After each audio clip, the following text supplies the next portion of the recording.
Karbala का एक मशहूर मुत्तकी और परहेजगार आदमी, नाम हसन है। काम था इसका इमाम हुसैन की तुरबत बेचना, सजदिगाह, तस्बीह। मुत्तकी परहेजगार आदमी, तहज्जुद पढ़ने वाला, नमाज व जमात पढ़ने वाला, जबान का सच्चा, वादे का पक्का, सारी सिफात इसके वजूद के अंदर थी।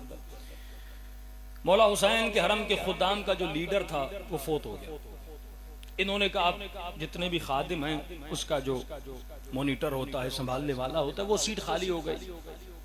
कहा अब किसको रखें? उस शख्स को रखा जाता था जो शहर का नामवर, अच्छे किरदार वाला, अच्छे अखलाक वाला, खुश नाम बंदा हो। तो इन्होंने कहा ये जो हसन साहब हैं, ये जो इमाम हुसैन की तुरबत का दुकान है इनके पास, ये बेहतरीन बंदा है, ये इस सीट के लायक है कि इसको बिठाया जाए। लोग आए, इनसे दरखास्त की क़िबला आ जाइए, इमाम हुसैन की खादमी का शरफ और खुदाम के ऊपर मॉनिटर करने का शरफ आपको हम देना चाहते हैं। इन्होंने कहा मैं सीट परस नहीं, ओहदा परस नहीं, मुझे नहीं चाहिए। हाँ, खादमी अगर इमाम हुसैन की करनी है मैं वो तैयार हूँ, जो भी काम लेने चाहो। ये शरफ आए कि मैं खादिम हुसैन इब्न अली बनूं। बड़ा इसरार के मौलाना कोई और नहीं है, क़िबला आप आ जाइए। इन्होंने कहा ठीक है, एक शर्त पे आऊंगा, लेकिन उस शर्त पे कि मैं भी खादमी करूं, ये नहीं सिर्फ कुर्सी पे बैठा रहूं, मैं फिर हरम को झाड़ू भी दूंगा, मैं सफाई भी करूंगा। कब वो आपकी मर्जी है। ये आ गए, उस सीट पे बैठे, बड़ी खिदमत करते थे, लोगों के साथ बेहतरीन बर्ताव करते थे। एक दिन इमाम हुसैन के हरम के सहन में चीख पुकार शुरू हो गई। दौड़े दौड़े गए, क्या हुआ? खातून है जो चीख रही है, भाई मेरी चोरी हो गई, मेरी चोरी हो गई।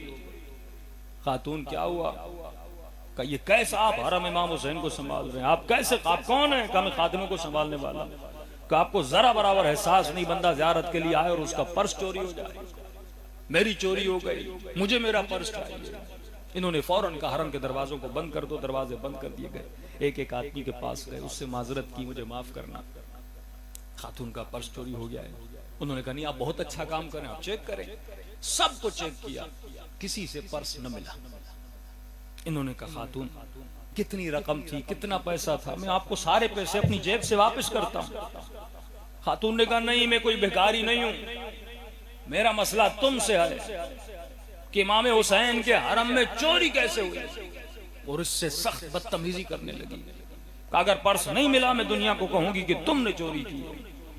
तो इन्होंने कहा आप कितनी देर करबला हैं? उन्होंने कहा मैं 1 महीने तक करबला में मौजूद हूँ। किस होटल में? फला होटल में। कहा ठीक है, मैं पूरी कोशिश करके आपको आपका पर्स ढूंढ के दूंगा। हसन साहब कहते हैं इन्होंने बड़ी कोशिश की, लेकिन कई दिन इधर उधर देखा, लेकिन खातून का पर्स न मिला। का एक दिन रात को मुसल्ले पे बैठ गया, इमाम हुसैन से दरखास्त की। मैंने कहा मौला ये मेरी इज्जत का मसला नहीं है, आपका हरम है, अभी अभी मैं सीट पे आया हूँ, इतना इल्जाम मुझ पे लग रहा है, मौला कोई मदद कीजिए कि कहाँ उसका पर्स है, मैं ढूंढ के उसको ला कर दूं। हसन खा के शफा बेचने वाला कहता है कि रात को सो गया और ख्वाब के आलम में देखता हूँ हुसैन का हरम है, और उस हरम में इमाम हुसैन सामने से आ रहे हैं।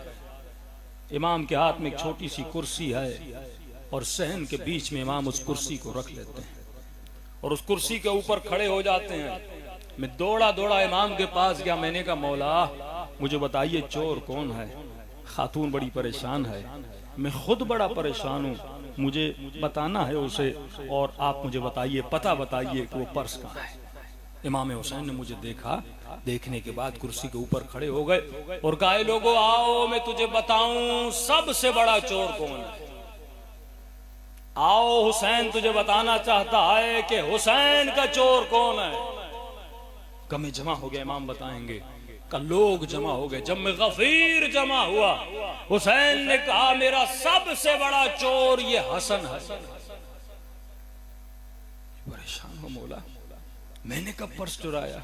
मैं तो आपके हरम का खादिम हूँ, आप मुझे चोर बना रहे। इमाम ने फरमाया आए हसन मेरी तुरबत बेचने वाले, मुझे ये बता जब मैं करबला में आया था मैंने अपनी जमीन खुद खरीदी थी,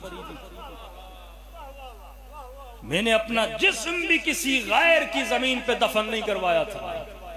ये जमीन मैंने पैसे दे के खरीदी थी और इस शर्त पे उस कबीले को दी थी, जब मेरा जाहिर आए किसी प्यासे को प्यासा न रहने देना, कोई भूखा आए, कोई जरूरतमंद आए, उस शर्त पे मेरी जमीन पे घर बना सकते हो ताकि तुम उनकी खिदमत करो।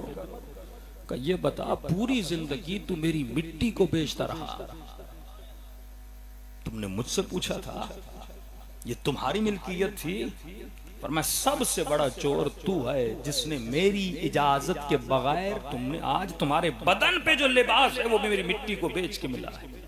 तुम्हारा घर, तुम्हारा माल, तुम्हारे औलाद, हर चीज मेरी मिट्टी से जो तुमने बेची है बना है। मैंने शर्म से सर झुकाया, मौला वल्लाह मुझे पता नहीं था। इमाम मेरी इज्जत को बचा लीजिए।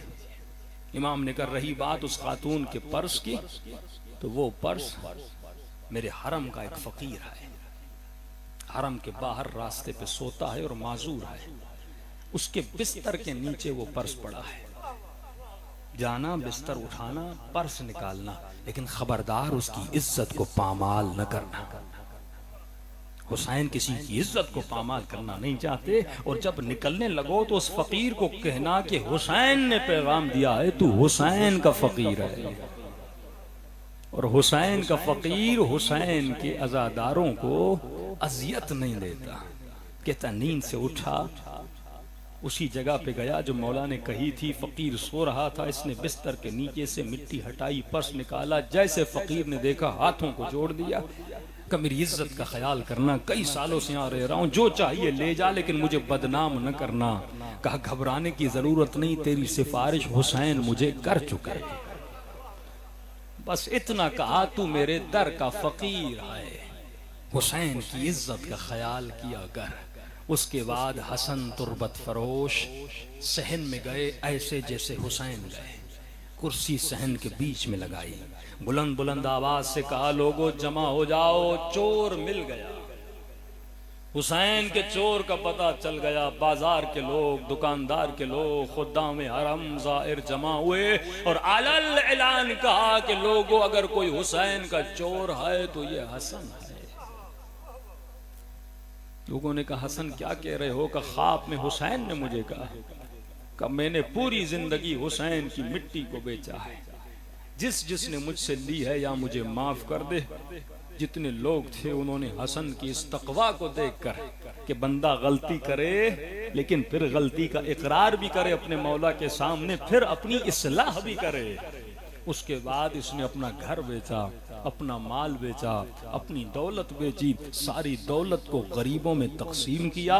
उसके बाद इसने अपना काम बदला। जब कोई इस तरह खुद को बदलता है तो फिर हुसैन सीने से लगा कर कहते हैं, भैया और हुसैन के सीने से लग जा।